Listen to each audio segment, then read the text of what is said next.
All right, are we ready on Mr.? Oh, they're gonna bring him out and then we'll take up Mr. Lopez. We have to do another HIPAA release that's specific to person health. Okay, We try. We're almost there. all right. Hey. Nothing, they would always say, nothing hurts a failure but a try. So it's gonna happen.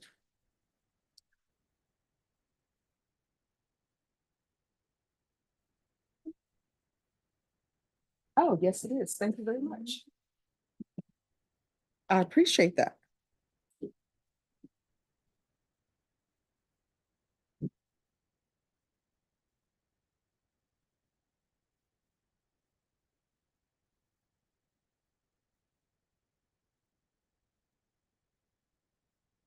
All right, so the person who is on bond is Ugu. Ugu, Yes. you all are ready? Okay.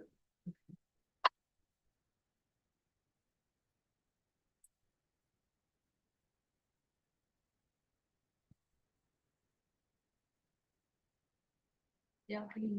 Yeah.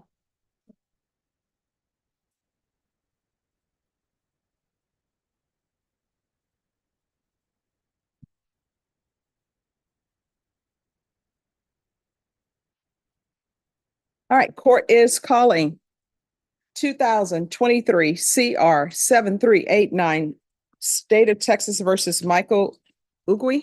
Ugu. Could I have parties announced for the record for the state? Daniel Escobar from the state of Texas. Defense? Somebody on this, but happens to do. And are you Mr. Ugu? Yes, ma'am. All right, you entered a plea of no contest to count one on January 22nd. According to the plea bargain agreement, punishments to be assessed at 6 years in the prison. The state is silent on your application and there's to be restitution to Timothy Clay.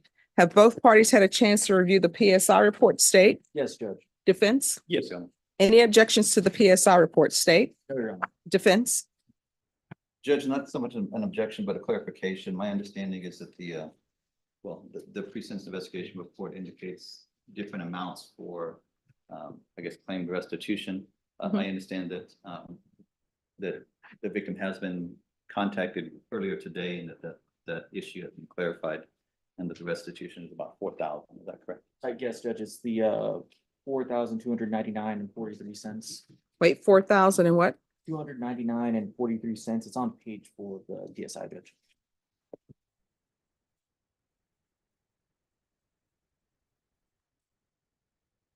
All right, so why do they have in here? My medical bills are about $30,000. So, Judge, I talked with the complainant. There is a civil lawsuit that's currently pending against the taxi cab company, and I believe also the defendant is listed in that. I did tell the complainant that he would have an opportunity if he asked or if he needed more time to gather any documentation of restitution, that we would be able to give him that opportunity. If I requested a restitution hearing, he decided that the amount that was listed to the PSI, that $4,000, was sufficient. All right. All right. That is correct. There is a pending civil lawsuit in which Mr. Ugu was sued as well as Greater San Antonio Transportation Company and a third corporation. All right. Any witnesses? We have two. All right, if you'll call your first witness. Our first witness is Mr. James Ugu. I'm sorry, Christian Ugu. Further back.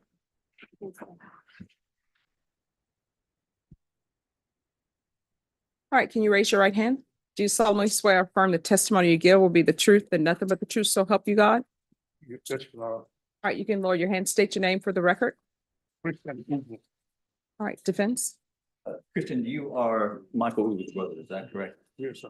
And you understand that we are here today asking the court to grant his application for community supervision or probation, is that right? Yes, sir. You had indicated to me that you wanted to address the court on his behalf.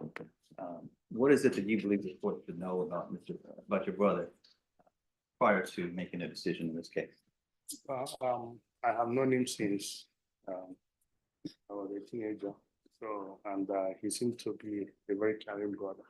I'm sorry, I need you to speak up just a He little. seemed to be he seemed to, be a very caring brother.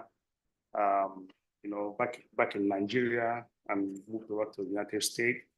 So he always checks up on everybody.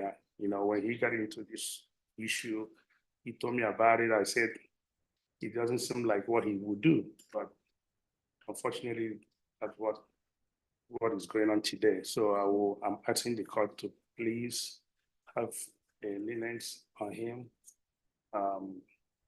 This is not something that since I know him, he's capable of doing, but today we're here.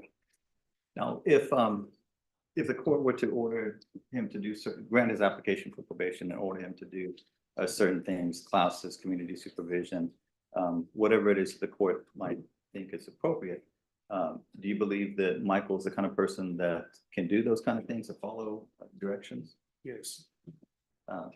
Do you believe that, well, if he was having any problems getting to his classes or doing what he needed to do as far as probation, would you be willing to assist him in that matter? Yes, I am the one that did his bond also, so I will stand by him. Okay, so you've been supporting him. All right, so excuse me, just 1 second. When you speak, if you could not turn towards the defense because it's hard for the court reporter to hear because your voice is going that way. Thank you. So you've been assisting him throughout this process, is that right? Yes, sir. And is it your intention to continue to support your brother? Yes, sir. Now, what if he's doing something that you don't think is proper or he was told by the court not to do? What would you do then? I will encourage him to follow the instruction the court gave him, and I will urge that he will do that. But I don't think he will not follow the instruction by the court because he is not that type of person. No. Okay, I didn't understand the last part. He's not the type of person that will not follow the instruction the court gave him. He always obey. Okay. Now, if he did do something that you thought was detrimental to either him or against the court order, would you be willing to reach out to his probation officer? Definitely. And why would you do that? Because at the end of the day, if the probation officer will put him in check to make sure he follows the due process to his course of probation. Okay. Is there anything else you'd like the court to know on Michael's behalf? Well, like I said earlier, just have mercy on him, and this is his first time. So someone have accused him of something like this. So maybe they can give me a chance. I believe in a second chance in this life. And to your knowledge, he's never had any felony offenses before, is that right? No, this is the first trouble I will say he got into that I'm aware. And to your knowledge, has he ever been in trouble in Nigeria? No, Thank you. Pass the witness, yeah. thank you. Any questions? Nothing to say. All right, thank you. Call your next witness. It's James, and I'm gonna spell his last name. It's UKEJZ.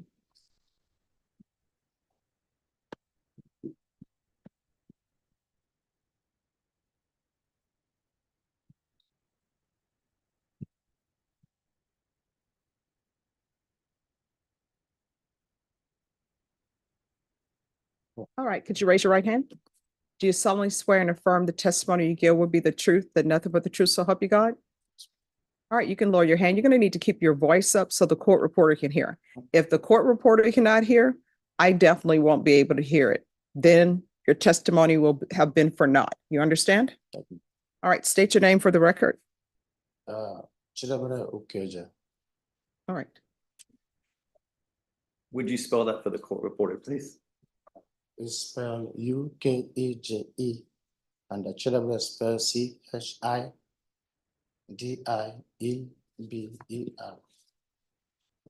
And you go by James, is that correct? Correct. Now, James, you're you know Michael Hoover, is that right? Yes, sir. And how is it that you know Michael? I can't describe him like a perfect human being to me No, how long have you known him? for 8 years. 8 years? Yes, sir. And did you meet him here or in Nigeria? I met him remotely. I'm sorry? I met him here.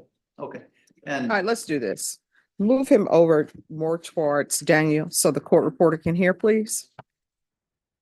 And so that I can hear. you've known him for more than 8 years, is that right? Yes, sir. You've had a chance to interact with him on a regular basis, is that right? I met him every day, sir. Every day. Yes, sir. And what kind of work do you do? Currently, right now, I'm driving Uber. And is that how you met Michael as a driver? I met him through his brother. Okay. You've had a chance to get to know Michael pretty well, is that right? Yes, sir. You understand that today we're asking the court to grant Michael's application for deferred adjudication or community supervision, is that right? Yes, sir. You had indicated that you wanted to address the court and let the court know what kind of person Michael is, the Michael that you know. What is it that you would like the court to know? Pretty much over years I met him. He has been a nice, good friends to the brother. We used to play a lot every time, every day. Even the day of arrest, I was the one to pick up his car from the police station with his brother. So he's a nice man, so cool and calm. I never have any issues or quarrel with him over years. When you found out what he was charged with, were you surprised by that?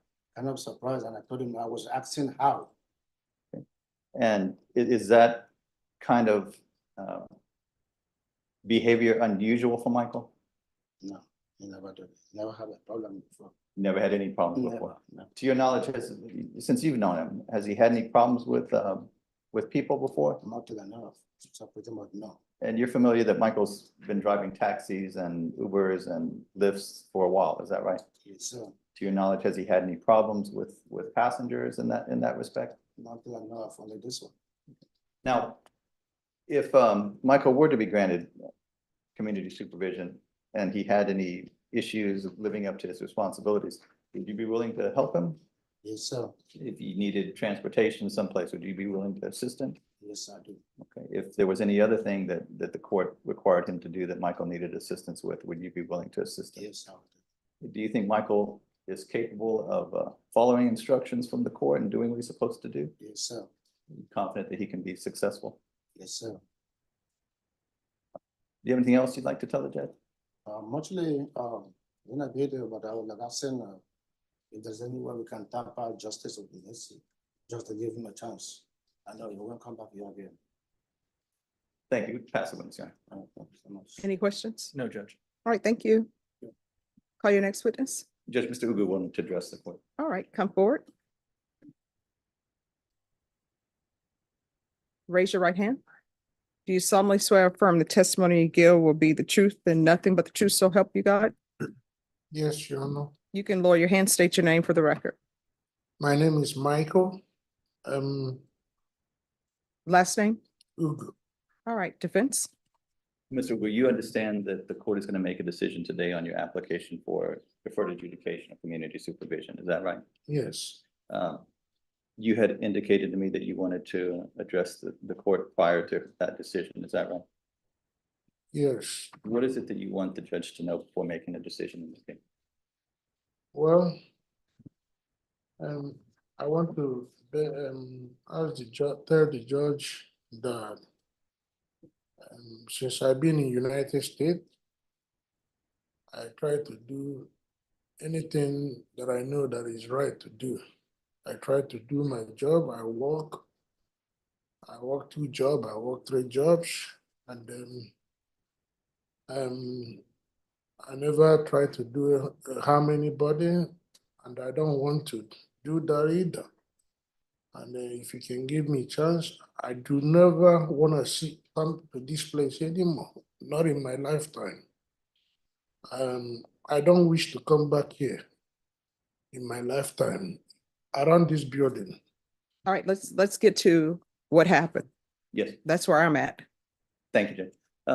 On the night that this happened, do you recall the night that this incident happened?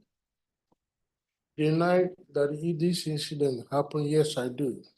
Can you tell the judge what, from beginning to end, if you can, when you first got a call to go pick up these people, the victim, Timothy Clay, and I believe it was his mother, is that right?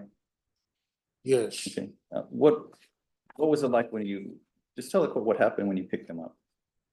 And where you picked them up from, if you recall? I was waiting on the gas station where we used to pick up the PTI people, which is the people that drive the train. Those are the people that I usually pick up. I don't drive in the street. And I got a call I thought it was the PTI. I clicked on it. And you can cancel it because you cancel it, there'll be a penalty for that. They take you out from the clock for 1 hour, you can walk. So I try to go pick the people. When I get there, the mom, I was waiting for them, they didn't come. I tried to leave. And I called the phone and tell them that I'm about to leave. They said for me to wait, that they are coming. And when I get there, I only have like 15 minutes to call them and start the clock. And I start the clock. Before they get there, it's already $3.50, which is the night shift. Because in the morning, it's $2.50. In the night, it's $3.50. And they said, why was the mirror $3.50? I said, I don't make the mirror. I don't have anything to do with the mirror. Mirror has been set by the company.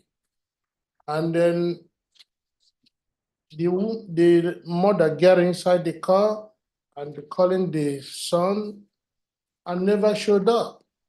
I was trying to tell the woman, if you can go ahead and leave so I can take the car and go back and stay so I don't lose my queue on the line. And the lady begged me, please, it's too cold. Let's have a patient for my son. And I waited there. When before the sun is gonna come, the mirror is already $7 something. We got on the road, driving on the road. The mother said, man, I don't have the money to pay for this. It's already $10. I said, ma'am, I have no control how the meter go. Mine is to drive. So when I get to the place, I stop the car and the mother got off.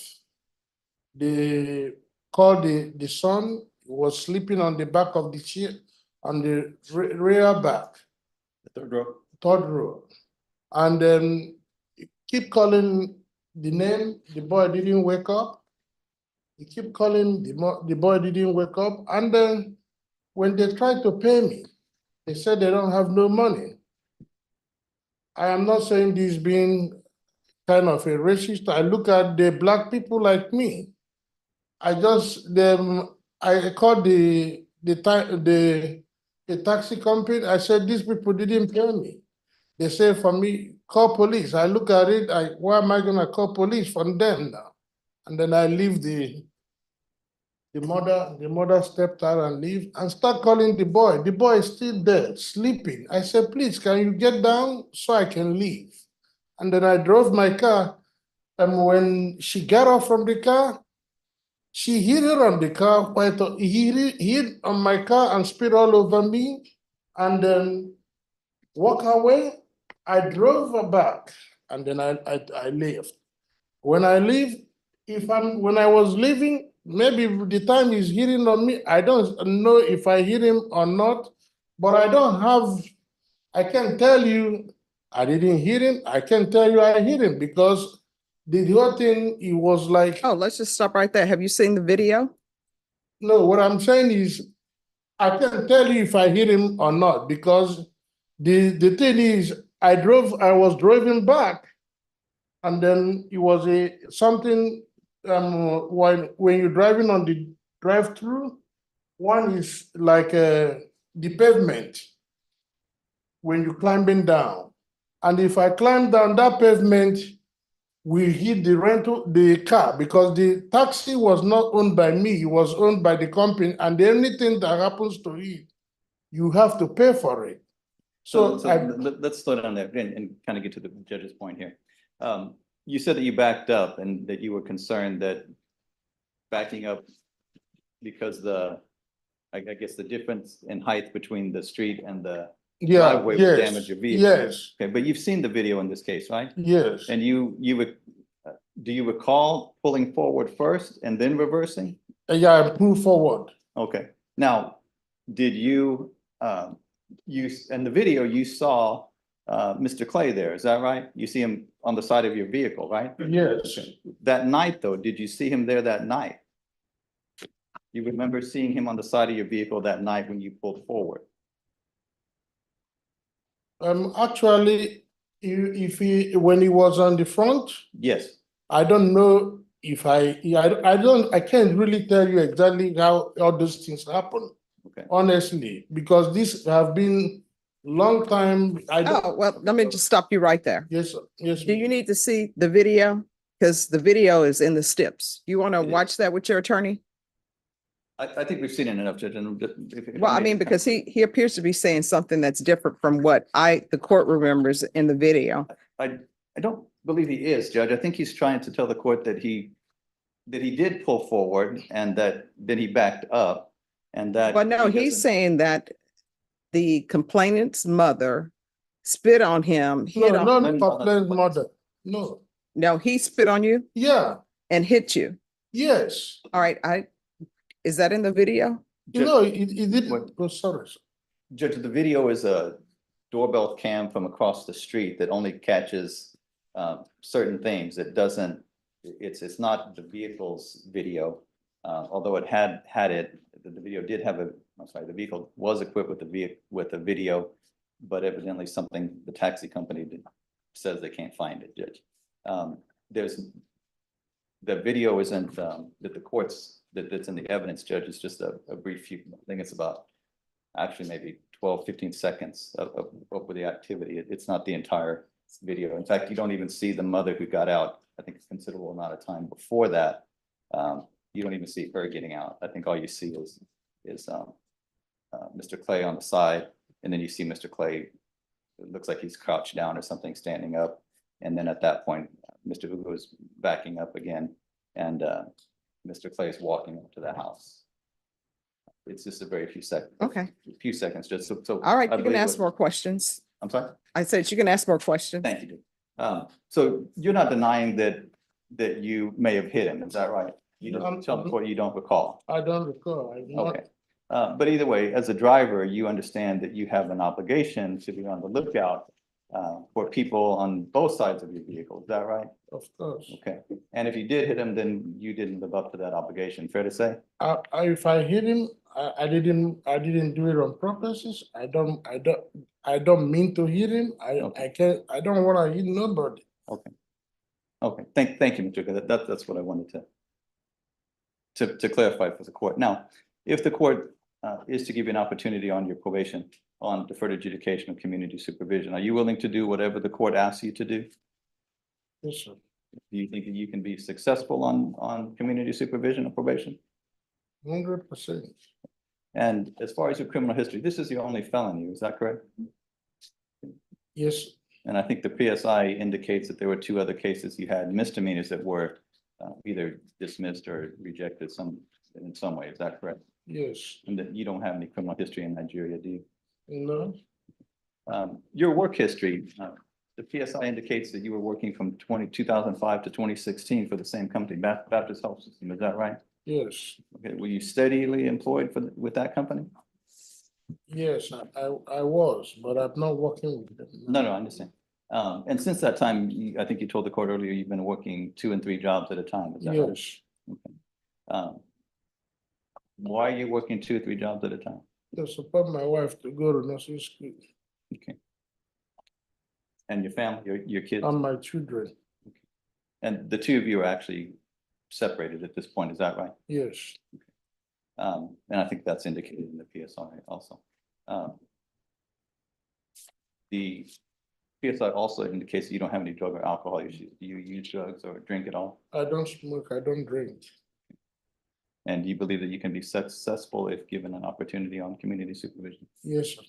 Thank you. Could pass that witness, Judge. Any questions? Just a couple, Judge. Really briefly, Mr. Wu, would it surprise you that in the PSI, you never once mentioned that the complainant struck you? I told the lady. Yeah, have you had a chance to review the PSI? No, I told the lady exactly. She asked me. Now, the question is, have you had a chance to review the PSI? Would you like a chance? Just Mr. Uga's reading level is evidently rather low according to the CSR. Mister, I'm I sorry, didn't understand you. Judge, Mr. Uga's reading level is rather low according to the pre-sentence All right. report. It's around level 1, but I will tell the court that I read him that entire document. All right. Do you need your attorney to reread to you that report? He read it to me. My question is, do you need him to reread it to you? No, ma'am. All right. And when you say his reading level is at a certain point, that's the English language, correct? It didn't specify, Judge. His education level is also very low. Mhm. And I think it's not as low as his reading level. But it would be, I would assume it's English, yes. All right, then you can ask your questions. The only other thing I'll ask Judge, would the court be able to play the disc? Right. I tell you what, this is what I'll do. I am going to let you all sit back so that he can rewatch the video. And it's a video from the vehicle that night, It's a video from the doorbell. from the doorbell. It's Yes. a ring camera, Judge. All right. So if you all step back and watch that, and if you will talk to him about his PSI report. Yes, Judge. Okay, I thank you. can do that. So that's the PSI report. So that's what probation prepares, and those are stipulations. That's what he agreed to was true.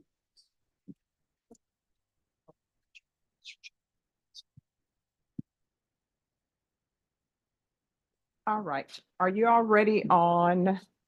Oh, this is supposed to go to Judge Dockeroff.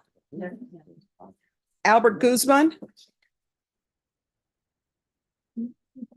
Oh, that's a dismissal. Pete Castillo? Anthony Maciel?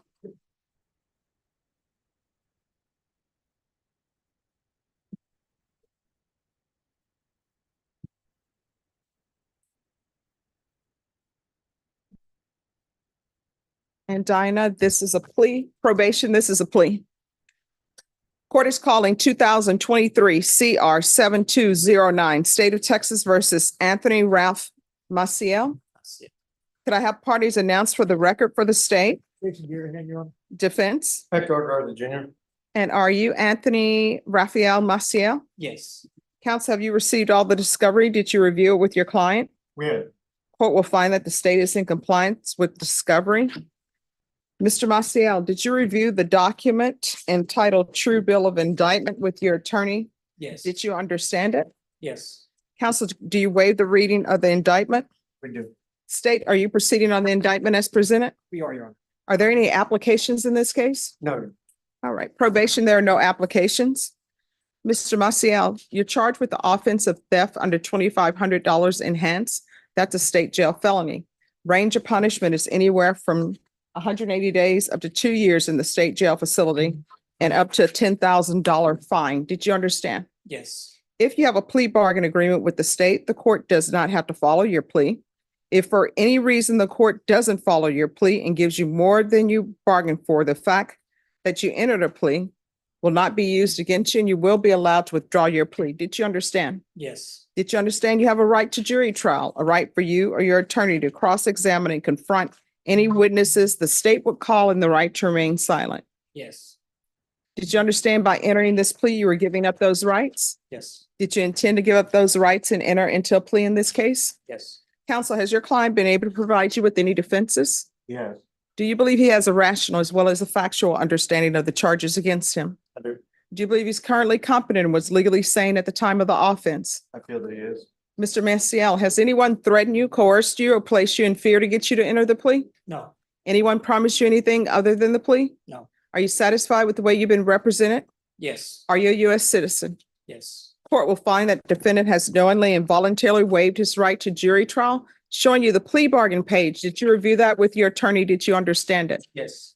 According to the plea, punishment is to be assessed at 10 months in the state jail facility, and there are no applications. Did you understand that to be the plea? Yes, Defense? Yes. State? it is, Your Honor. Showing you the waiver of repeal paragraph. Did you review that with your attorney? Did you understand it? Did you sign it in both places? Yes, Did you understand by signing that you're waiving your right to appeal? The only items that can be appealed are written pretrial motions that have been filed, heard, and ruled upon by the court. Did you understand? yes, Counsel, have there been any, oh, I'm sorry, that's the wrong sheet, Jason. Counsel, have there been any such motions? none. Then to the offense as charged, how do you plead? Guilty, not guilty, or no contest? State any evidence to support the plea? State Exhibit number 1 with all attachments. No objections. All right, state you may continue to confer. Thank you. Showing you what's entitled waiving consent to stipulation of testimony and stipulations. Did you review that document with your attorney? Yes. Did you understand it? Yes, Did you sign it in all the appropriate places? yes, Again, did you understand you have a right to jury trial, a right for you or your attorney to cross-examine and confront any witnesses the state would call and the right to remain silent? yes, Did you understand that today the state will be presenting evidence in the form of witnesses' statements and police reports? You're welcome. But wrong one, sorry. Is it Jose Lozano? Okay, but most importantly, there will be no live testimony. Did you understand? yes, Court will find that defendant has knowingly and voluntarily waived and consented to stipulation of testimony and stipulations. Court will accept into evidence states exhibits 1 and attachments, and the court will review the same.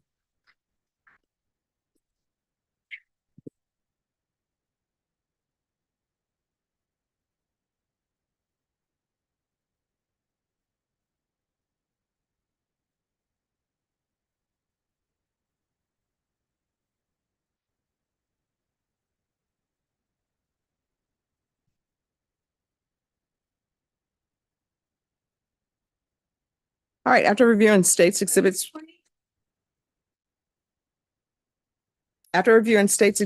and attachments, the court will find there's sufficient evidence to find you guilty, and the court will find you guilty. Are you proceeding with sentencing? Yes. Anything you wish to say on behalf of your client? nothing. All right, Mr. Maciel, is there anything you wish to say? No. Why are you continuing to steal? I, What's going on in your life? that this last time was like, I was, in a desperate situation and I didn't know what else to do, so I tried it one more time and Well, I mean, it didn't work for me. but here's the thing, this is enhanced, and you know what that means? That means that you've stolen before. Mhm. So what is it, a drug problem, or you just like to steal? No, it used to be a drug problem, but I don't do drugs no more. And So do you have a support system?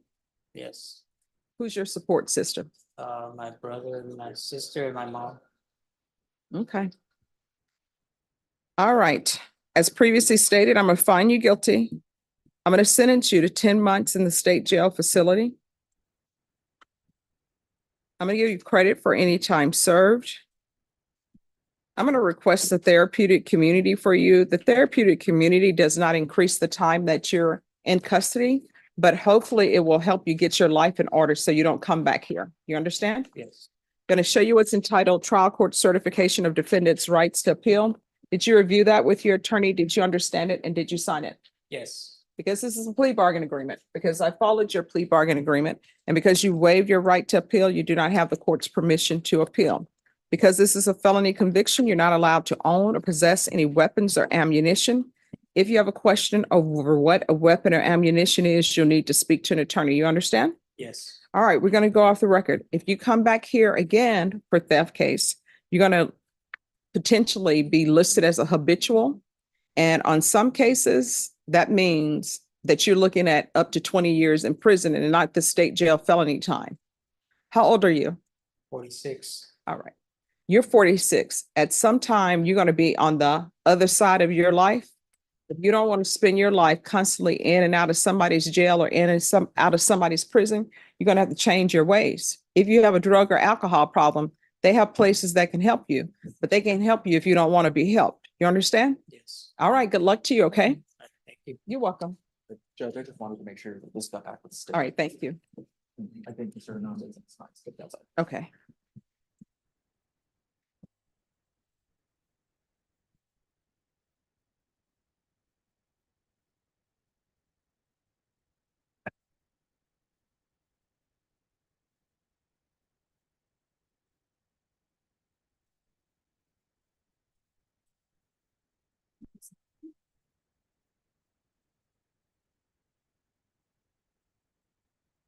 No, I just, we send them.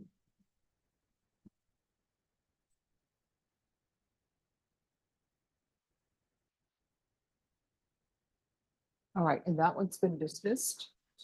Who's here on Ruben Renteria? I'm here for, Mr. Big Judge. Mine item approach. Yes.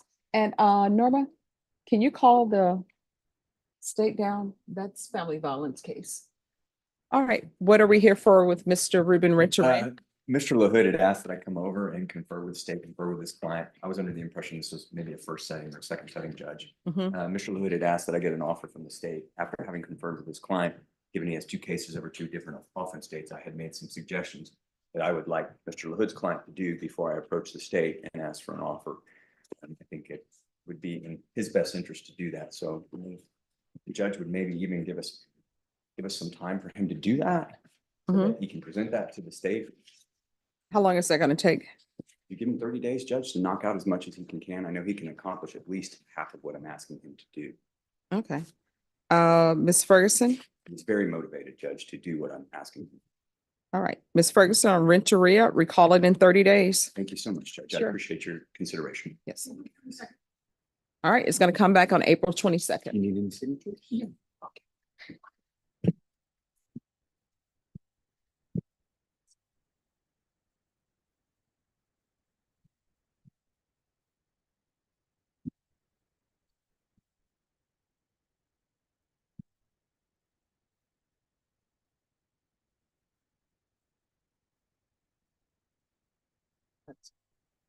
Jacob Moya?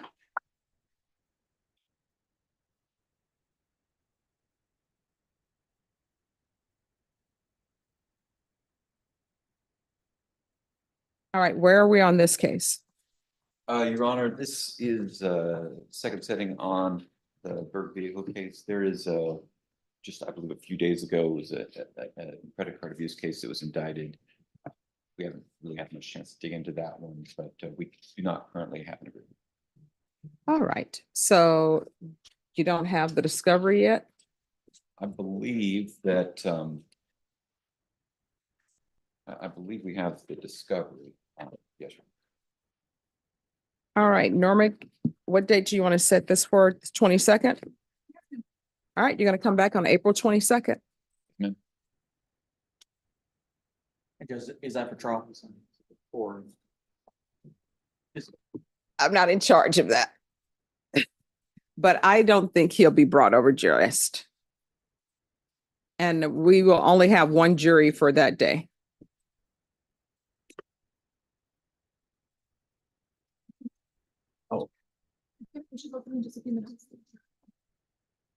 Are y'all ready on Adolph Lopez? Somewhat, Judge. Okay, where are we on Mr. Lopez? I spoke with Center for Healthcare Services. I did send them a HIPAA release. They cannot print records for us, but I spoke with the nurse over there and she was able to use records. So Mr. Lopez takes two medications. He takes Zoloft and he takes Prozac. I think. So is he compliant and does he have a plan? So I would characterize it as partial compliance. They just got him ordered on the 15th. For the first 2 days, he took both meds. For the first 3 days, and then the following 2 days, he took one and not the other. Yesterday, he did not take his meds. I'm sure there's some anxiety about coming to court, but I think we can all observe that he's in a much better spot than he was in before. What I would propose to the court is if we could give him a short reset. Next week, I've got a court training, maybe that Okay, Tuesday right after Easter, and if he takes his meds for all those days, okay. perhaps we could go forward. All right, Mr. Lopez, come down for me.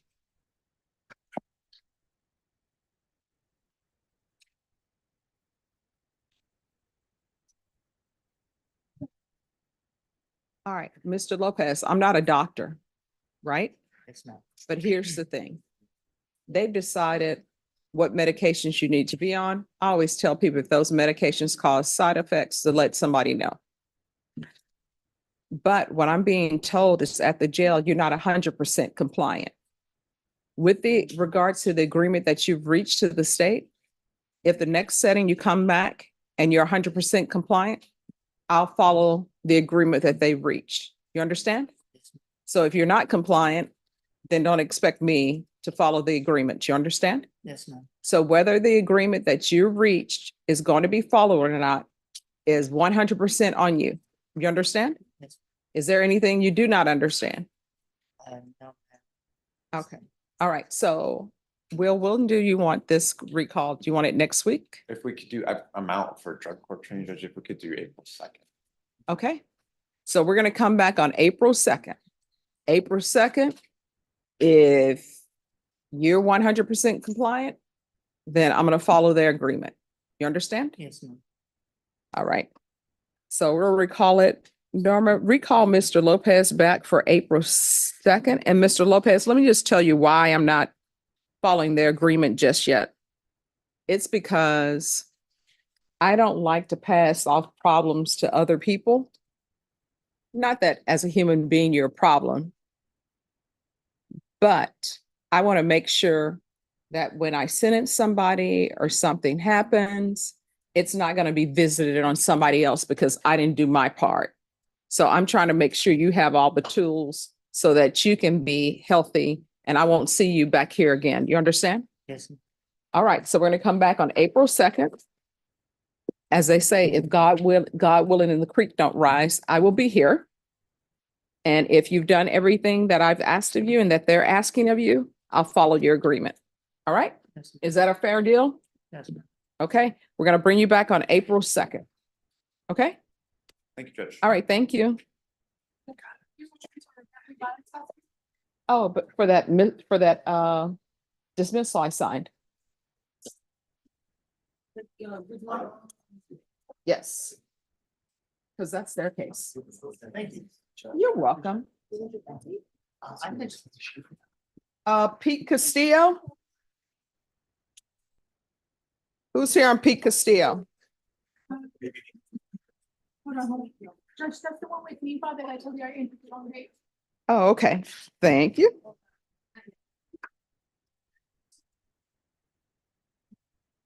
No, you didn't enter the wrong date. It was correct because I wrote in here, it was supposed to come back on the 21st. Oh, you put it on the 26th.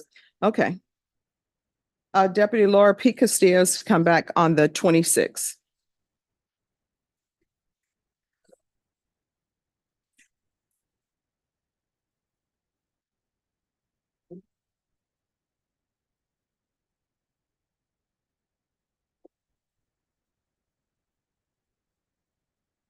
So the people we have left from page 1 is Simmons.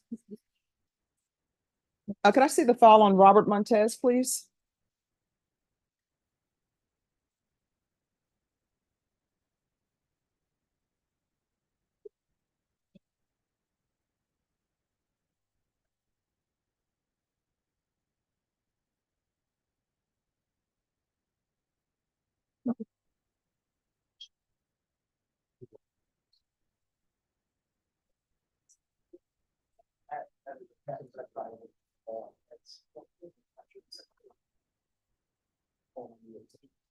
There you go.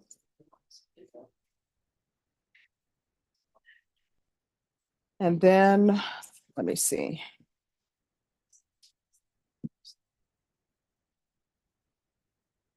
Could you give me the remainder of the files we have left, please?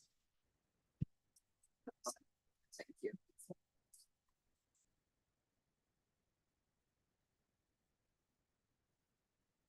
All right, who's the attorney on Priscilla Batistas? Judge, that's what we're talking about. He asked for me to bring his client today. It wasn't on the docket for today. I just added her on. But he did not know he was scheduled for somewhere else. That's what Stacy told him. All right, recall this and recall it for, He said he would call it to the 26th. all right, so this is the thing. We're not going to be accepting requests for attorneys when they don't show up. So we will do it on the 26th. He needs to be here and he needs to be here at 9 a.m.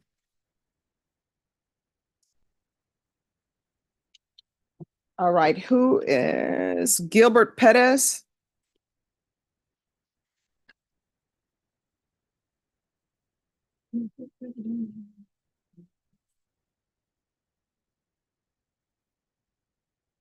Is Gilbert Pettis even on the docket today?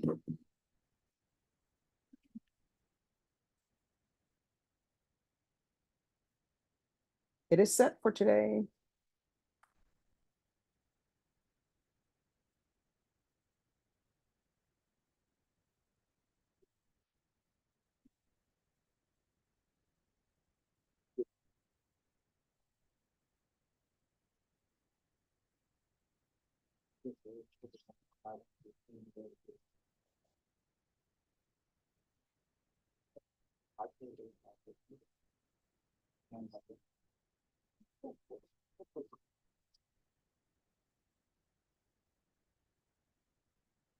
All right.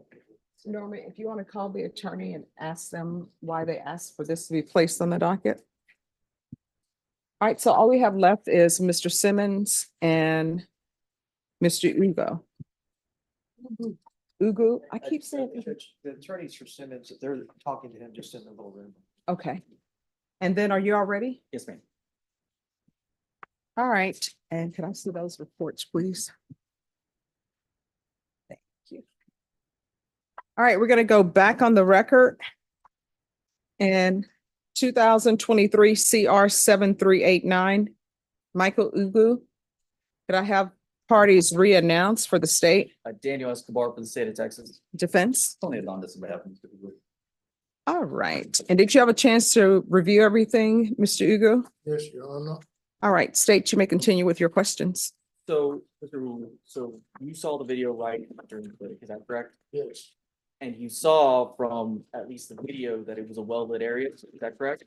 yes, You also saw that you turned right into the driveway, is that correct? yes, But then once you made contact with the complainant, you reversed, went back to your original position and then turned left, is that correct? yes, I turned because I wanted to take off from the same way that I came. Right, but again, my point is that you had the ability to turn left from the beginning, is that correct? No, I can't turn left because I didn't come that way. I know, but what I'm saying is because you're doing a U-turn. Start your turn by going right.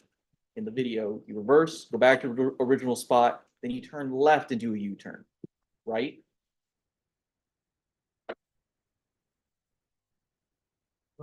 I went in, then I went out, back off to turn out, to go the same way. It's okay, sir. The video shows what it shows. Okay. Pass the witness. Any other questions? No, Your Honor, I'm sorry. All right. I'll hear argument. Judges say the sound, so. No, I mean, yes, thank you. Judge, Mr. Ugu is 46 years old. He has no prior felony criminal history and his only misdemeanor history has been dismissed.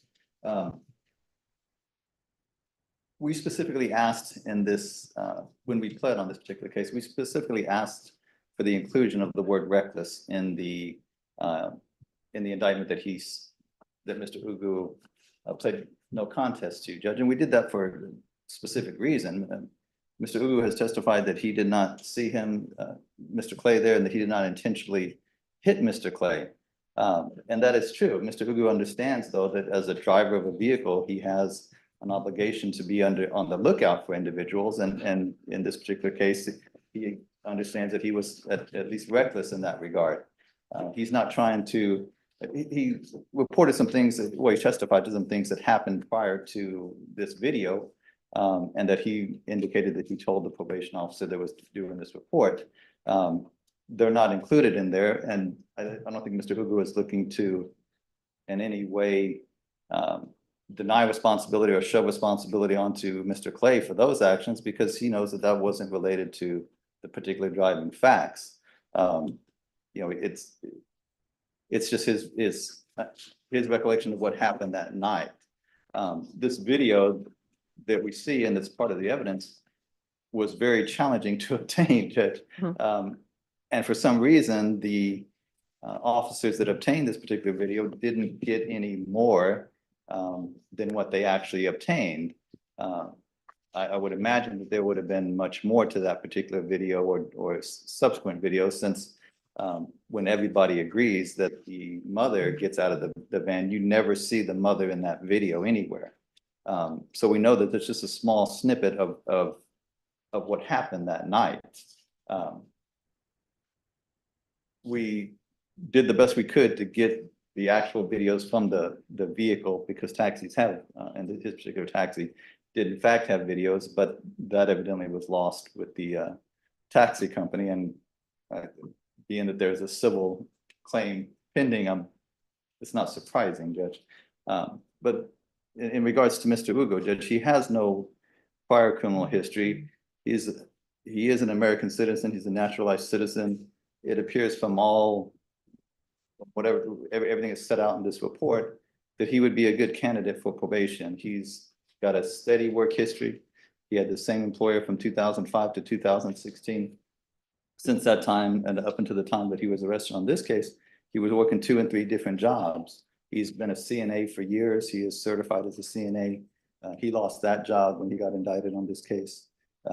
He's been working, trying to drive for different companies. I'm not sure if the court understood what he was talking about with the railroad, but what happens is there was a contract with the railroad that he was a driver for the engineers and such that work on the railroad. And so that's a specific little unique area that he was working in.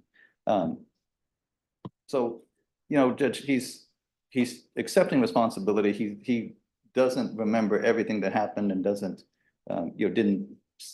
necessarily see Mr. Clay there, but he's not trying to deny that he was reckless about not looking out for that Mr. Clay. So I think that is clear, Judge. So he is accepting responsibility in that sense. The PSI indicates that he's got some health problems, some heart problems, some high blood pressure. He was in the hospital for a couple of weeks. He's, you know, interestingly, Judge, on the goal section of that particular report indicates that he wants to be a good father, and he wants to learn also the ways of this particular country. So he's got aspirations of getting better, Judge, of being a better person. And he didn't in that PSR interview, he didn't say, you know, poor me, you know, I want to be free. He says, I want to be a better father. I want to learn to be a better father. I want to learn the customs and such of this particular country that he's naturalized into and he's made his home. So I think that's important, Judge, and I think that's reflective of the kind of person that Mr. Ugu is. He has family support, his brother's here, representing his family, his parents are back in Nigeria. His friend took off work today, came to support him. So he does have a stable history support system, Judge. We believe, Judge, that he would be a very good candidate for deferred adjudication. And I don't think that you'll ever see him before this court again, Judge. Okay, so here are my questions. It appears, and I want both parties to correct me if I'm wrong. What appears to have happened is you have 2 complainants. Both of them are intoxicated, according to the police report. There's some issue about the fare to be paid for the service of driving them from one location to the other location. What has been cleared up for the court is that he was waiting for them and the meter was running as he was waiting. It appears that the complainants were upset that the meter is running and they're not in the vehicle. And then they go to the location. There is some discussion about money. The complainants say he wanted his money up front as opposed to when they were dropped to the location.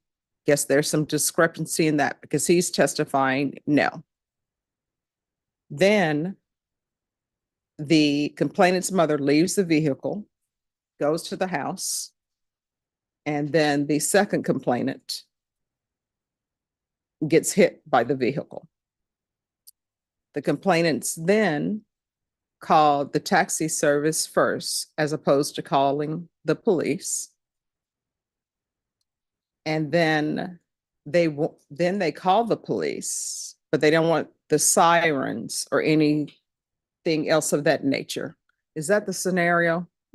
Am I missing something here? To fill in a couple, I'm sorry, go ahead. I was gonna say, I don't believe so, Judge. All right. A So- little few tidbits, Judge.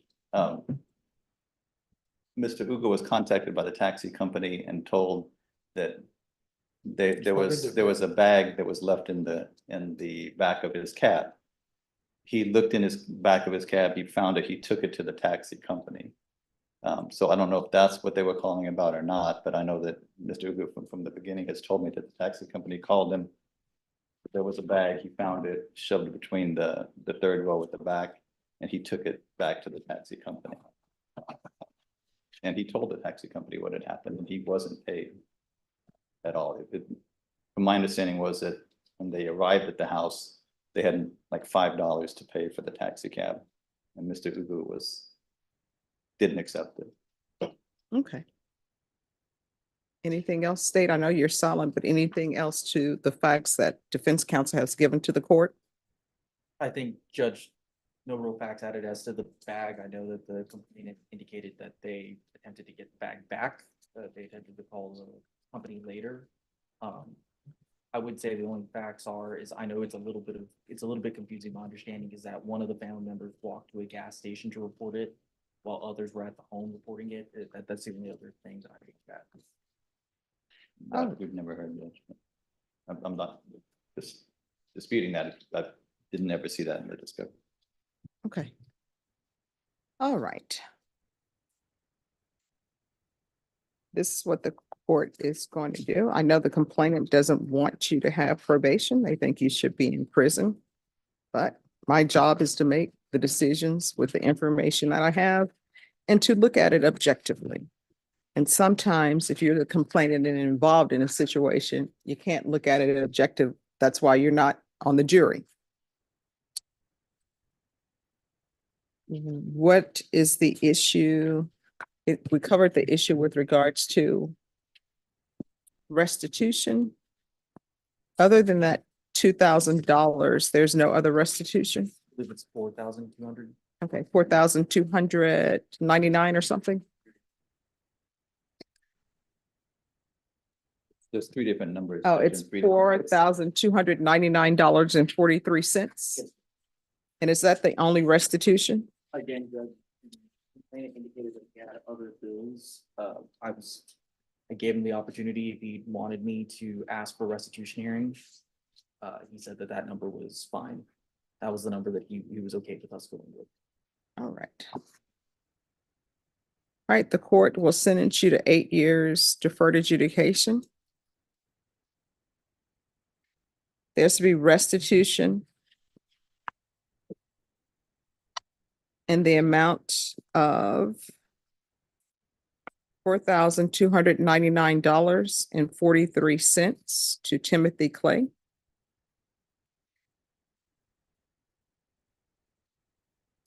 There's to be no contact with Timothy Clay. And what do you do for a living now? I work in respite care. I just started there. Started- Respite care. No, he started last week with Rescare, RESCARE. It's took me a while to figure it out, but Judge, what it is, it's the company that provides drivers for people that live in group homes, private group homes. It's like a assisted living facility, except it's in a private home. And his job is to transport them to doctor's appointments, transport them to grocery store, wherever they need to go. And then he stays at the facility and administers, he doesn't administer medication. He watches the people take the medication that they're supposed to take to make sure that they're taking what they're supposed to take when they're supposed to take it. And then he locks the medicine up. He doesn't evidently, I think he hands them the bottle, but they do everything else, and then they hand him back the bottle. He puts Wait, it in who the- does he hand the bottle to? The residents there, they're He's assisted young. living. They're not incapable. They're just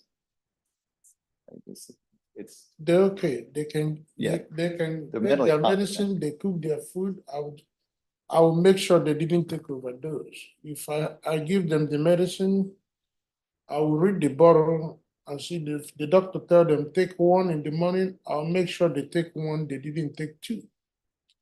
And then I'll write it on the paper, make sure that that is two. I put it on the counter and lock it up. It's, So rest care doesn't have a nurse for this. People are just taking shortcuts all over the place, aren't they? yes, Judge. Miss Abrams? Should he be working at this rest care, handing out medication? I don't even know if that's legal to do.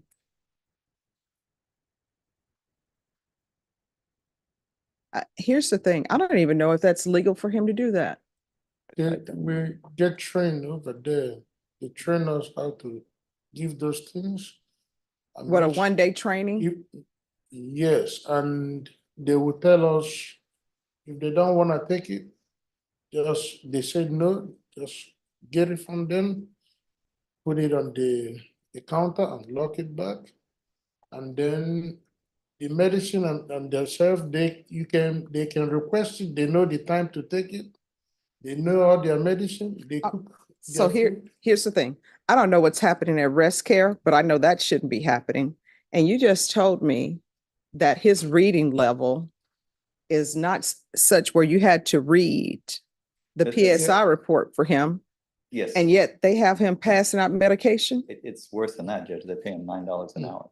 Oh, well, rest care. He's not allowed to pass out medications at rest care. He can drive, but he's not allowed to pass out medications. I don't pass it. I give it, Oh, you're not allowed to give them I medication? can't give it to them. They know their medicine, all of them. Yeah. They are aware. No, Mm. this is what I want you to understand. Yes. I'm not going to allow you to do that.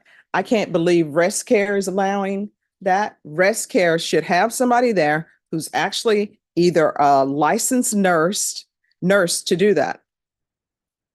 I mean, otherwise, That's the way all of. you know, some people have a need, I'm not going to say this, but I have relatives who are not even out of high school. Do they want to hire them and pay them $9 to look at a bottle of medication and say, oh, here's your medication, and then I'll lock it up if you don't take it? I don't know what's happening with rest care. I don't know what's happening with people who run home health care providers. I guess some people don't care what's happening at places where people are vulnerable, but I'm not going to allow him to do that part of the job. As far as transporting, I don't even know if he should be driving. What's happened with regards to his license with this incident? His license is fine, but it wasn't affected by it. All right, He just can't find work well, as a driver. I mean, you're gonna have to find something else. There's McDonald's, there's Chick-fil-A, there's Whataburger, there's Bill Miller's. You're gonna have to work somewhere else. And they'll pay you more than $9 an hour. I think McDonald's is paying more. So you can't work at a home healthcare provider. I don't allow people who are on probation in my court to work as a home healthcare provider or work with minors. All right, 8 years deferred adjudication, restitution in the amount of $4,299.43 to Timothy Clay. No contact with Timothy Clay. Proof of employment within 30 days. There's to be no employment as a home health care provider or with minors.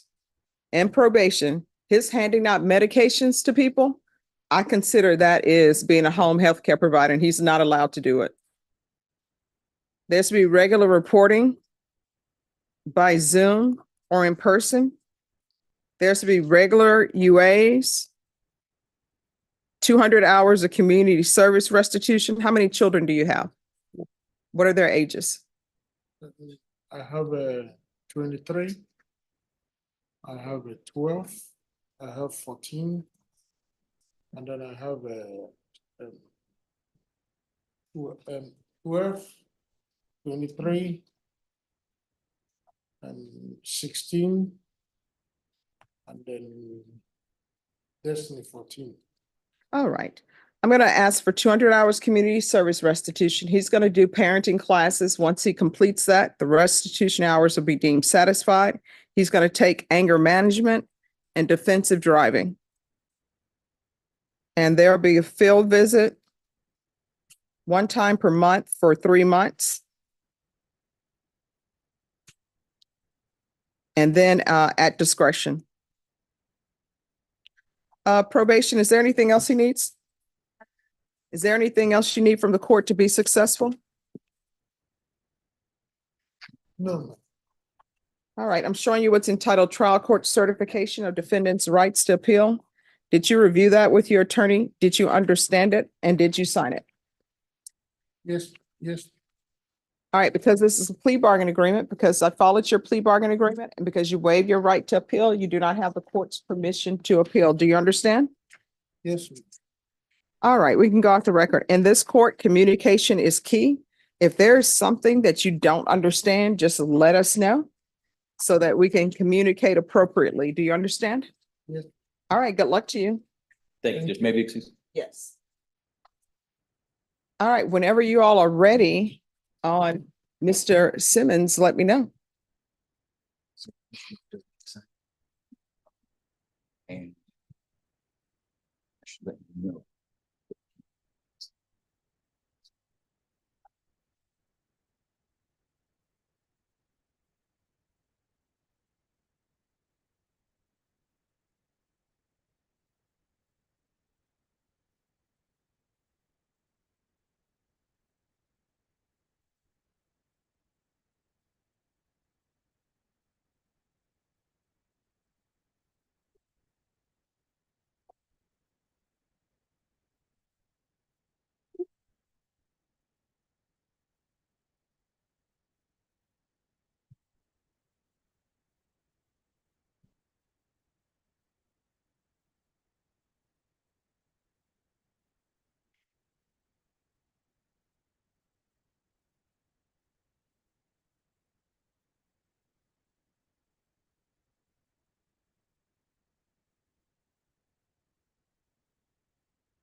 Oh, can you mute us?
person in the waiting room?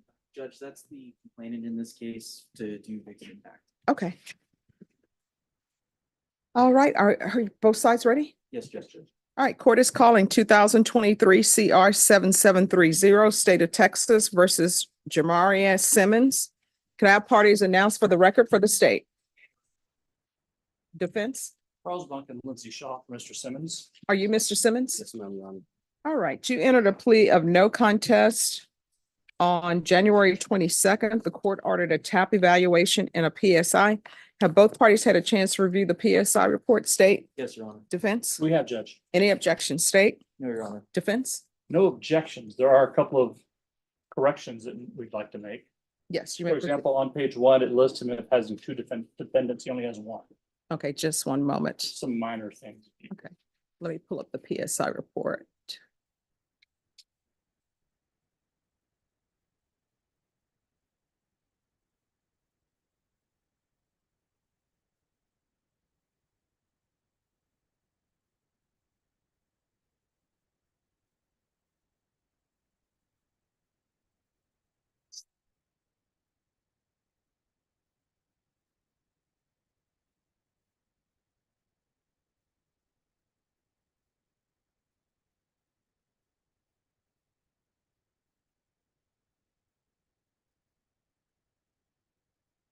Here it is. It's towards the bottom.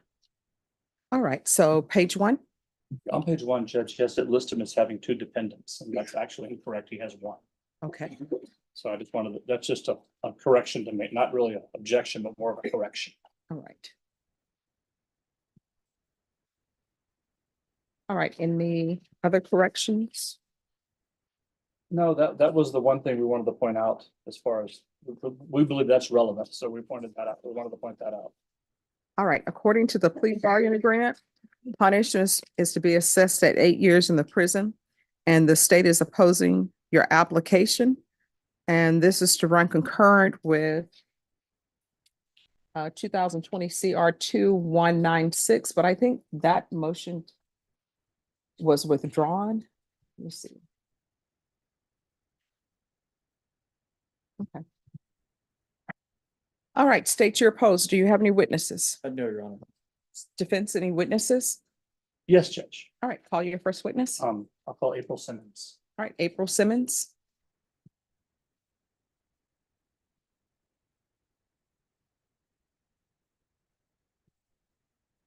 All right, can you raise your right hand? Do you solemnly swear or affirm the testimony you give will be the truth and nothing but the truth, so help you God? Yes, ma'am.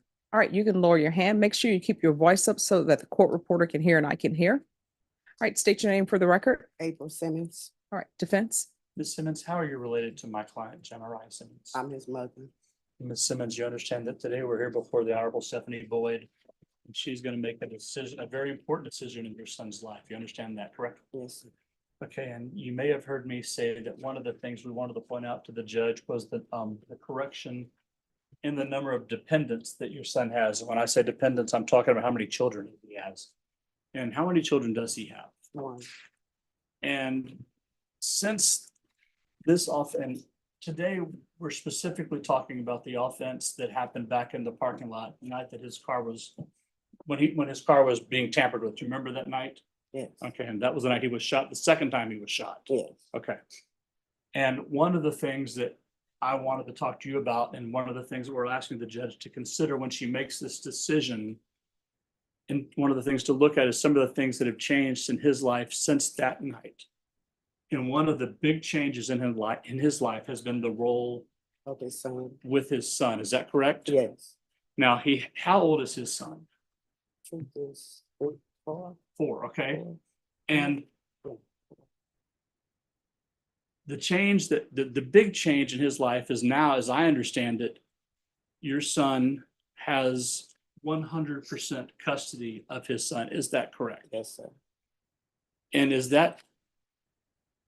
that's through the courts. Is that correct? Yes, sir. He went to court and the biological mother decided to completely absent herself from her son's life. Yes.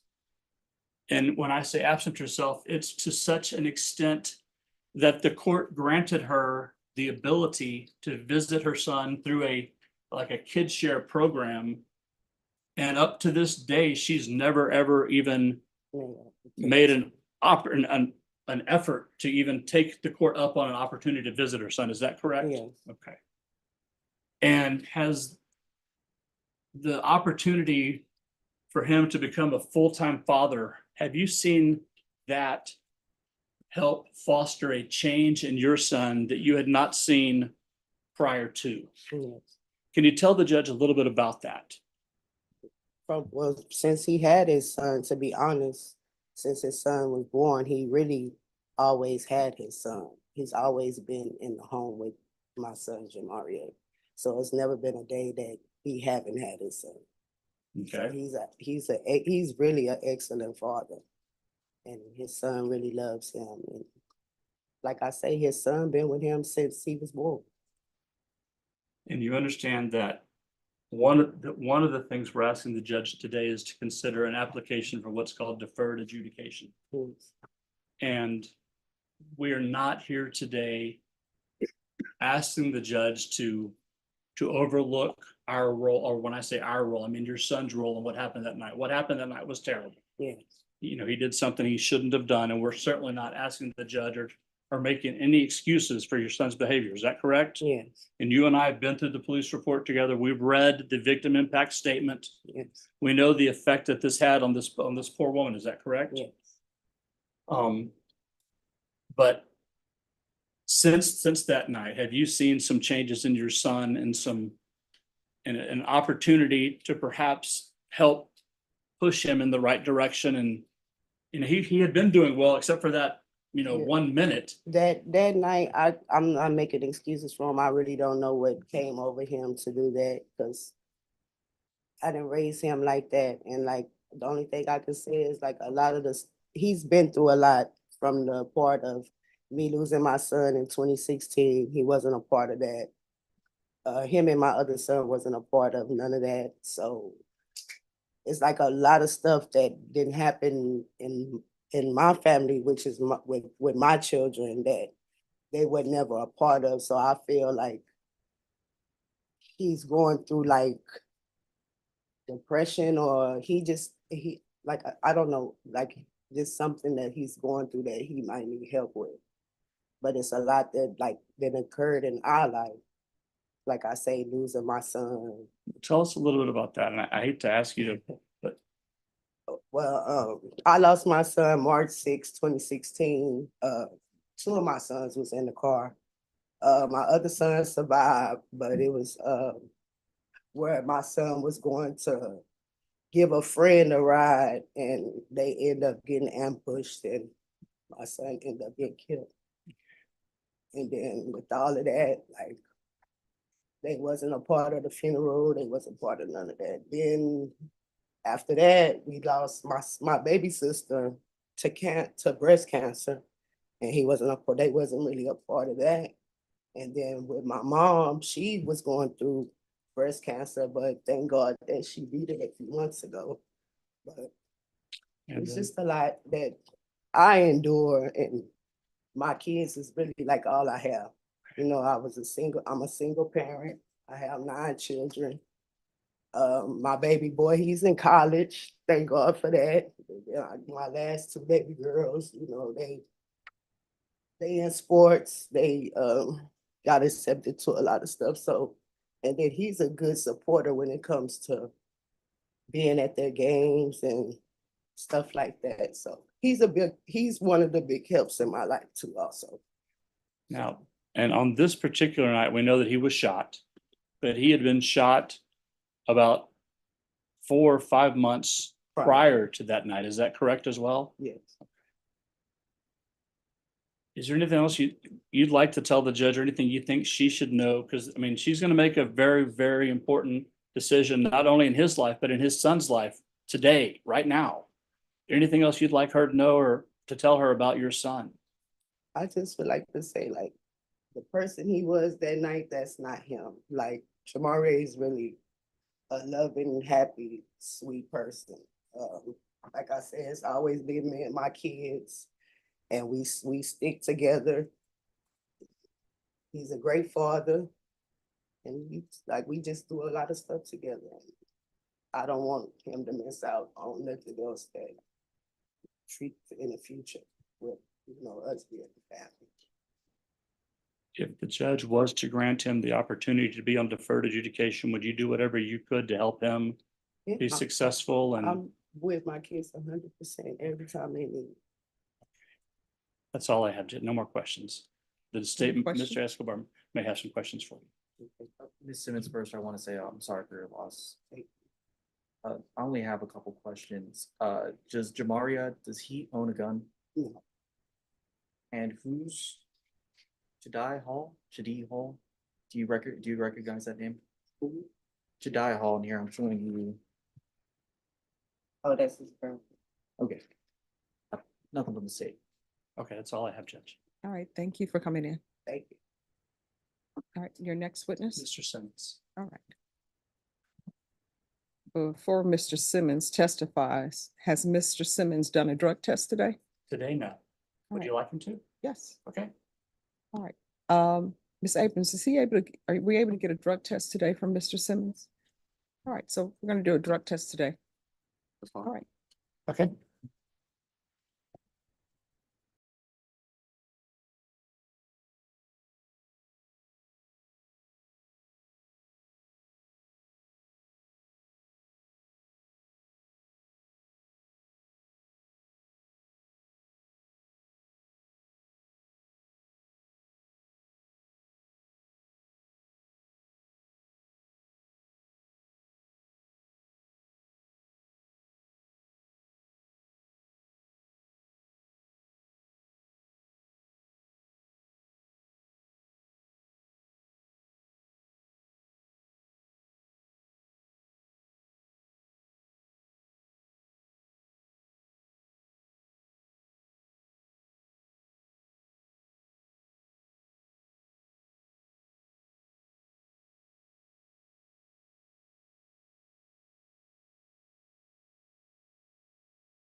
And this is that one.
Sure.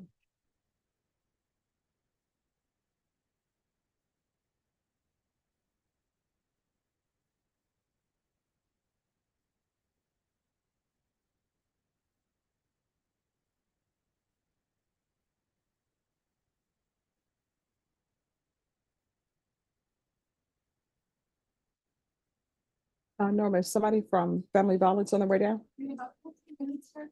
Okay. Upstairs pre-trial. Ah, okay.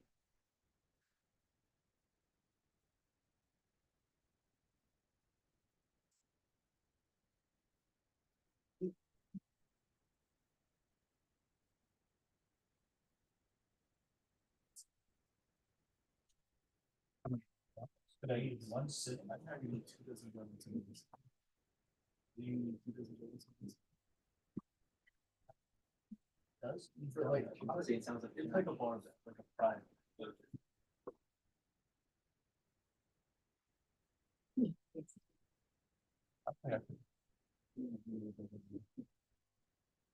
Negative? Okay, awesome. That might be, that might be right. That might be more meetings, but I think I could do two of this. When I was at my old DA's office, when I first started, I was in a very small county. Yeah. And we did shit like that. Yeah. All the time. Yeah. We would sit around at lunch and open the food, but it's like. We had a girl, and she was the chief of juvenile. All right, so we're back on the record. Oh. Just 1 second, sorry. Oh, no problem. Oh, come forward. Okay. Oh. All right, so probation tells me it's negative. That's a good thing. All right, so continue with your question. Well, thank you, Judge. Okay. Ready? Yes. Okay, Mr. Simmons, as you know, that today we're here asking the judge to consider our application for deferred adjudication for the offense you pled to. Is that correct? Yes, sir. So, earlier, before we took a break, your mom had testified and answered some questions about your son. So first, before we talk about that, I kind of want to go over, you know, obviously, one of the things the judge has to consider is what happened that night, right? And, the judge has the stipulated evidence from the police. When I say stipulated evidence, I mean the police report that talks about your conduct on that night. And she also has the PSI that discusses the meeting you had with the probation department or the PSI officer about that night. And it starts with the fact that, the way this incident started is you're confronted with an individual or two individuals with a gun trying, pulling on the door handle of your car. Is that correct? Yes, sir. Okay. And then unfortunately that turns into this encounter you had with the woman that ends up the victim of this, thank you, of the aggravated assault. Is that correct as well? Okay. And as I discussed with your mom, and as you and I have talked about many, many times, we're certainly not here today to minimize your role in what happened, in the aftermath of what happened. Is that also correct? Yes, sir. And you understand that what happened was certainly terrible Yes, sir. and should have never happened. Yes, sir. However, we also, when anybody has to look at a situation like that and determine what do you do with someone who's been a part of any involved in any situation, you've got to look at how it started, how it ended, but also look at the person in total. Yes, sir. Which is you, correct? And so she has to look. And one of the things, obviously, one of the things the judge wanted to know right off the bat was, well, let's look at you right now. I mean, she wanted to know right now, are you using drugs? So the first thing she said was, you know what? Let's just cut the rubbish. Let's see right now, are you clean? And you showed her right off the jump, absolutely, I'm not using drugs, I'm clean. And you proved to her, right off the jump, you're not using drugs, you're clean. And I know that she's going to have a concern, for example, about guns. We know from the PSI that your position is and has always been the gun you had that night you took from the man who was using the gun as he tried to get into your car. And she may be concerned, well, how do we know you didn't have a gun? And we know from the fact that there were multiple home visits done. This court is very proud of the fact that she keeps a good eye on her probationers by what's called home visits. Are you familiar with home visits? Yes, sir. And you have had home visits done, I believe, multiple times throughout your probation. Is that correct? Yes, sir. Twice a month. Okay. And when they do home visits, they literally come into your home and check it out, don't they? Yes, sir. And one of the things they're looking for are things you're not supposed to have, like a gun. Yes, sir. Correct? Okay. That's one of the number one things she asked before she even come into the house. Is it any firearms in the house? No.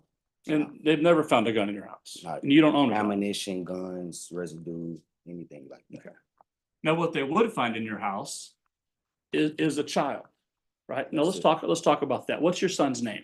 Truth. Truth. Okay. How old is he? He's 4. Now, your mom talked about the fact that in his life, he really has one parent. Exactly. And tell the judge a little bit about how that came to be. I mean, we know that he has a mom and a dad, but in his situation, the mom and the dad went to court. Is that correct? Yes. And what did the court decide as far as who was going to be in charge of his well-being and his upbringing? They decided to grant me full custody of my child, and they granted her visitations Monday through Sunday, but she has not attended one of them. And how long ago was it that the court granted you full custody? This is about I want to, almost 3 years. Okay, and so in 3 years, the mother of this child has had Zero contact. zero contact. Yeah. Although she's had, anytime she wants, she can pick up the phone, call you and say, hey, I'm ready to visit. Yes, And she's never taken that opportunity. not one time. And so you're it, right? Full time. Okay. And to provide for him, one of the things you do is I know that your mom said you were shot prior to this incident, correct? Yes, sir. And tell us a little bit of, where did that happen? It was at a hookah lounge where, they just listen to music, have a little good vibe. Me and my friend, we was walking towards the car, and out the side of my right, I seen a light skinned complected guy hanging out a window with a gun. One of my friends was struck in the right buttocks. I heard him screaming on the floor. So I tried to take cover, and I just felt my legs turn into noodles. So I flipped over the pole and just passed out. I had to get revived on the scene. And that was in November. In November of 2022? Mhm. Okay. And obviously that slowed down your ability to work. Yes. And then this happened, we know, I think it was April of 23. So about a year ago, this incident occurred. Is that correct? Yes, sir. But now you're able to work. And I think, as I understand it, you work, what's your employment? Top level moving company. I've been there since October 25th, 2021. Yeah, 2021. Okay. And you've had to take some breaks because of the Due to injuries, but the first bullet, it broke my shoulder. So I had recently had surgery. I have 2 screws right here, and I'm not able to, raise heavy objects or anything like that. now, I asked you when we met relatively recently, we talked about long-term plans. And you said that you were blessed and that you had a probation officer who's kind of shepherding you and guiding you into a new career. Do you remember that discussion? Oh, yes, sir. Tell me a little bit about that. First of all, I want to thank my probation officer, George Wilson, because that was the first time I ever met him. I think it was in March, the 1st of March, actually. Of this year or last? No, this year. Okay. Because they kept changing my probation officer. But yeah, he told me about the CDL, and he gave me some paperwork for me to get started on my CDL and get a head start to start driving trucks, because that's one of the things I want to do is drive trucks and make deliveries, pick up loads. Some of my brothers, they do it right now. So it seemed like I take a good, role in that and start doing the CDL driving. And also I just accomplished my driver's test course online. So I'm looking forward to getting my driver's license. And, I just want to make things right and just stay on the right track, do what I got to do for my son, because I'm all he got. And I just want to be the best father I could be to him, because I didn't have a father when I was young. All I had was my mom, so I just wish stuff was different that night. Everything happened so fast. Everything, it just happened so fast.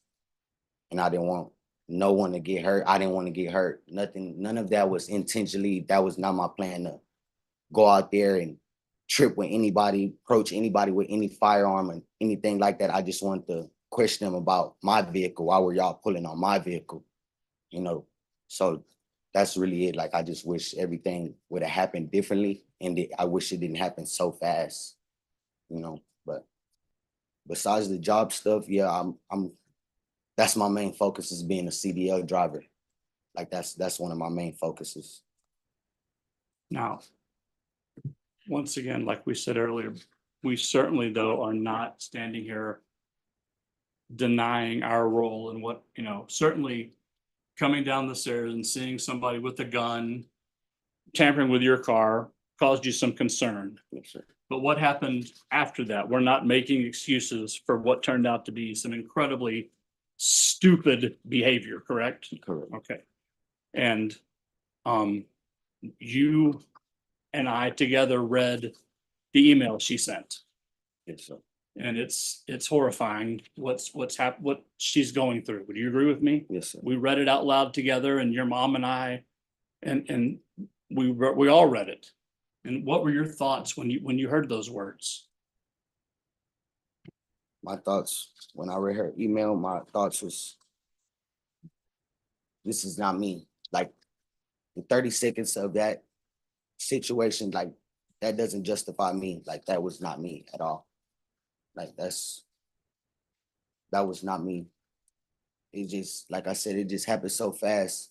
And like, I'm sorry for her. Like, I wish things could have been different. I wish I would never even, had any encounter with her at all, because that was not my intentions to hurt, anything like that. My intentions was not bad intentions at all. And I feel sorry for her, and I hope one day, she'll get over that and be able to forgive me for all the wrongdoing that happened that night. Now, you understand, now, we're asking the judge to place you on deferred adjudication. Mhm. You've been on probation. You know, you've done well on probation. You've taken your classes, you've paid your monies, you've done your community service. You had an MTR for a case that was dismissed. Mhm. But your drug test had been negative. Mhm. You understand that the judge can continue to monitor you like she has. She can continue with the home visits. Yes, sir. She can ask you to, or ask you to pay restitution for this young woman to have counseling, Yes, sir. for any medical bills to reimburse her for any out-of-pocket medical expenses, those types of things. You understand all of that, Yes, correct? sir. And Yes, sir, go ahead. I'm I sorry. I want didn't to mean to interrupt you. I'm sorry. elaborate on the. Sorry, I'm sorry, ma'am. Go ahead, sir. I want to elaborate about the probation. I was actually either 2 or 3 weeks from discharging from probation. My last probation officer, Miss Sydney, she was, I don't know how it worked when they have to, I guess, send you a letter or send somebody a letter just to tell them about me discharging from probation. So that was a big step in my life. Like, I was almost this close, and then just a blink of an eye, all of that just shattered. And I just was so close. I was just so close. I was just close. But, and you realize, and I guess in the grand scheme of things, we're asking the judge to kind of take a leap of faith with you. Because when you have a case like this, and you and I did this with the state, and we're not going to get into what plea bargaining we did with the state, but anytime you have a case, you can have an easy choice or a hard choice. And when you're talking numbers with the state, they throw different numbers at you. You can just say, you know what? I don't want to try for probation. I'll just just send me to prison for X number of years. And it's a number much smaller than 8, considerably smaller than 8. But you said to me, I'll never forget this. You looked at me and said, Charles, I don't want to do that to my son. I don't want to show him that I just gave up and I turned my back on him. You said, give me this chance give me the day to talk to the judge and look her in the eye and prove to her and ask her to give me this chance. And I'll risk it. I'll risk the 8 if I can have this moment to try and talk to her and show her that I'm not the person that I was for that 30 or 45 seconds, right? You remember that discussion? Yes, sir. Because we could have taken the easy way and you didn't want it. You wanted to stand here and risk 5 or 6 additional years in prison just for this opportunity. And deferred adjudication comes with a tremendous risk. Instead of getting 2 or 3 or 4 years in prison, now you can get 8. And if you mess it up, you can get 20. I'm So- willing to bet. I know you are. I'm standing with you. Say it again. Oh, me? Oh, I'm willing to bet on that myself. And I'm standing here with you, shoulder to shoulder, and we're here today throwing ourselves at her mercy and asking her to give you that chance and give your son the chance to have you with him. But you have to look her in the eye and tell her why she should take this chance on you. Because if you just go by what she reads, there's really no reason to do it. So this is your chance. Why should she take this chance on you? And I know you're nervous and I know you wrote some things down, of course. And you can write things down. It's okay, because I'd be scared too if I were you.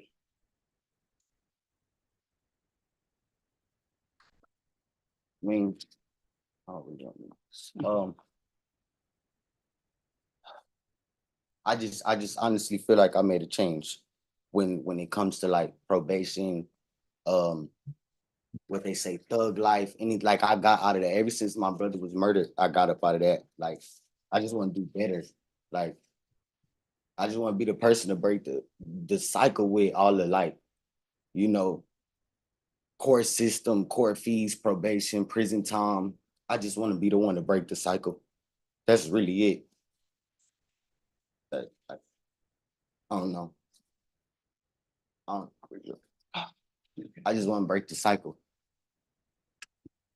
So, like, you know, everybody has to pass away one day. So when it is my time, I want to be able to like. Thank you. I just want my son to remember me as like my dog. My dad was a superhero. Cause that's what he always say. Oh, dad, you're a superhero. You're a superhero. So.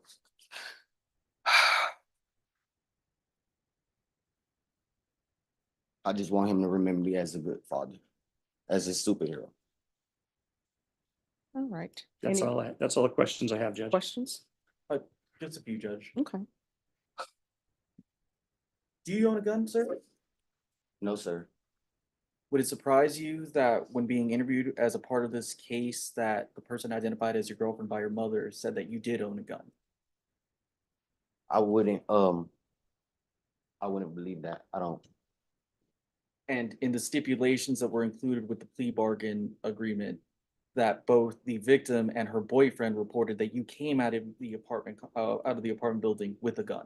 I never approached any one of those parties with a firearm at all. And that whenever you came out, it was because you'd seen them messing with your car. Fidgeting with my back door on my right hand side. But that they told you that their car had been broken into and that they had called the police. And that you mentioned that in the PSI, that they told you that their car had been broken into and that they had called the police. So the police were already on their way.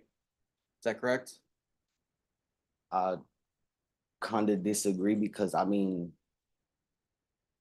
this is why I disagree due to the fact I arrived home around 3 o'clock in the morning. The police station is, I mean, it's only like 10 minutes away. So if they did call the police, it seemed like it took them at least 2 hours to get there if they made a report about about their vehicle getting broken into, because we had time, me and the guy, we had time to roll around on the floor. What is it? Get possession of the firearm. Him to empty out his magazine. It was just so much for them to have already, spoken with the police officers. And that doesn't just, even if they did speak to the police officers or anything like that, what does y'all vehicle have to do with mine? I work hard for that. I understand that, sir. Would it surprise you that, again, in the stipulations, they talk about that they were just trying to see if any other cars had been broken into so that they could report it to the police? Would that surprise you that that was in the stipulations? Yes, yeah. And that one of the witnesses, it would have been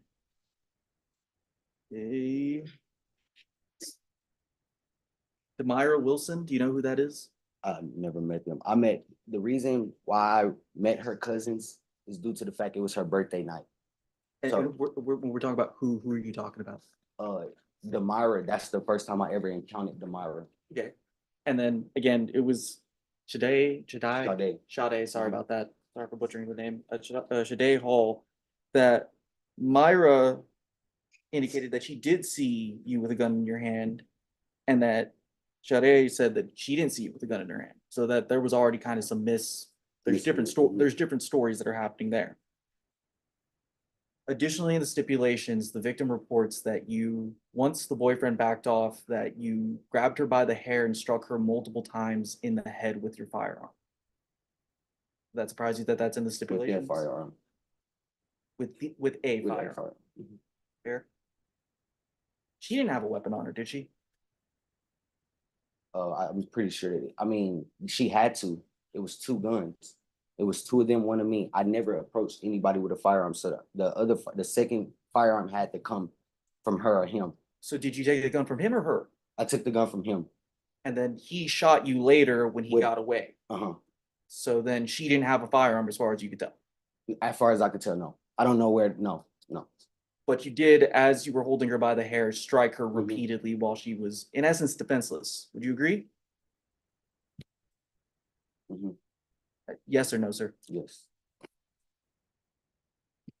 Do superheroes strike women that don't have weapons on them? No, sir. Now, I wanted to talk to you about UAs really quickly. I know defense, we showed your defense attorney this. It was things that were included in the MTR. Sorry, Mr. Bunk. I know what you're gonna ask, Judge, this is about something I have not been provided discovery on, so I'm gonna object to this line of questioning. All right. This is something that allegedly happened yesterday that I just found out about an hour ago, and I have not had a chance to look at any of this at all, so. Okay, so this is what we're gonna do. We're gonna take a break and we're gonna come back next week. Okay, And that'll give everybody a chance to look at what they need to look at. Okay, Judge. So how much time do you need to look at whatever the state wants to show? that should be enough. All right, so when can you all come back next week? Any day you tell us. I mean, let me know. Okay. So let's pull out calendars.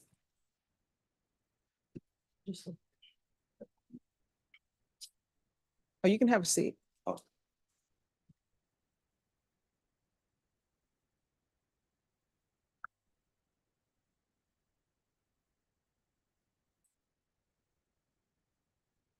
Norma?